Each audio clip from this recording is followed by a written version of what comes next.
প্রিয় দর্শক আসসালামু আলাইকুম। শর্টকাট একটু ভিডিও শেয়ার করব। তো আজকে ইফতারের জন্য কি তৈরি করলাম সেগুলো একটু আপনাদের সাথে শেয়ার করতেছি। এখানে আমি আজকে নান তৈরি করে নেব আর সেই সাথে চিকেন তান্দুরি আমি করে নেব। তো আমার ফার্স্ট এই নান তৈরি করা, আমি আর কখনো এভাবে করিনি, এই প্রথম আমি বাসায় নান তৈরি করে নিলাম। আর এত সুন্দরভাবে নানগুলো ফুলে তুলতুলে হয়েছে, আমার দেখে খুবই ভালো লাগছে। তো আমি আজকে এই প্রথম ট্রাই করেছি। আর এই সাথে থাকবে চিকেন তান্দুরি আমি করে নেব। তো এই তো আমি এগুলো ভেজে নিলাম। তো আর একটা রেসিপি আমি আপনাদের সাথে শেয়ার করব, সেটা হচ্ছে যে আলু সিদ্ধ করে এর সাথে আমি একটু চিকেন আর আমি আদা রসুন পেস্ট অল্প অল্প করে দিয়েছি, আর ধনেপাতা কাঁচামরিচ পেঁয়াজ কুচি করে একটু হলুদের গুঁড়ো মরিচের গুঁড়ো দিয়ে তো এইভাবে আমি পাকোড়ার মতো বানিয়ে নিয়েছি। এটা আলুটা সিদ্ধ করে এর সাথে এক টুকরো মাংস দিয়ে চালের গুঁড়া আর বেসন দিয়ে তারপরে মেখে আমি পেঁয়াজুর মতো ভেজে নিয়েছি।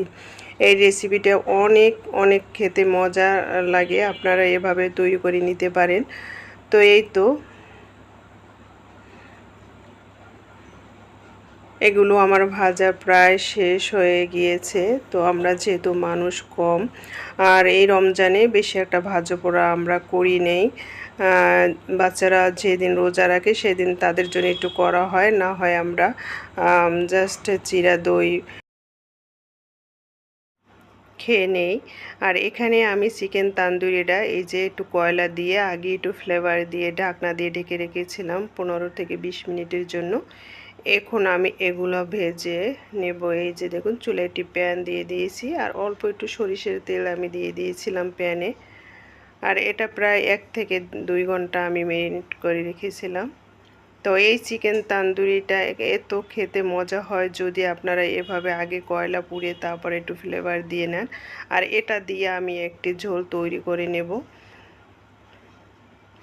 এই তো আমার একেবারে সব রেডি হয়ে গিয়েছে। দেখি যে আমার মেয়ে সুন্দরভাবে টেবিলটা গুছিয়ে দিয়েছে। এই যে দেখুন আমি তান্দুরির যে মশলা ছিল এই দিয়ে একটা ঝোল তৈরি করে নিলাম।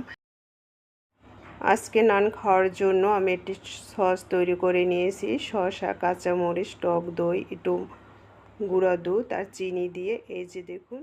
আল্লাহ হাফেজ।